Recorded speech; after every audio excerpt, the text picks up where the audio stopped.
નમસ્કાર મિત્રો, ગીર સોમનાથ જિલ્લાના ઉના તાલુકાની પ્રાથમિક શાળામાં ફરી એકવાર વિવાદ જોવા મળ્યો છે. શાળાના એક મહિલા શિક્ષક દ્વારા વિદ્યાર્થીઓના ચારિત્ર પર અભદ્ર આક્ષેપો કરવામાં આવતા રોષે ભરાયેલા વાલીઓ અને ગ્રામજનોએ શિક્ષણનો બહિષ્કાર કર્યો છે. સોમવારે શાળાના તમામ 390 વિદ્યાર્થી ગેરહાજર રહેતા શિક્ષણ વિભાગમાં દોડધામ મચી ગઈ છે.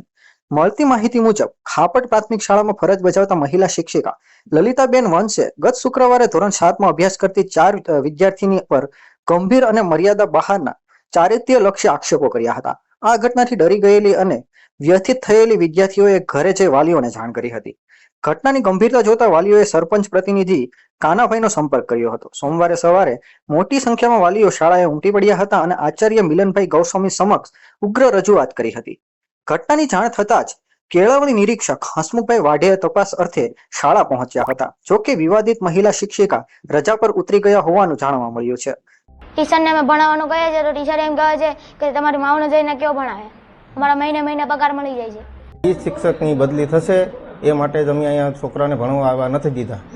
એટલા માટે અમે જ્યાં સુધી શિક્ષકની બદલી નહીં થાય ત્યાં સુધી અમે છોકરાને ભણવા આવવા દેવાના નથી.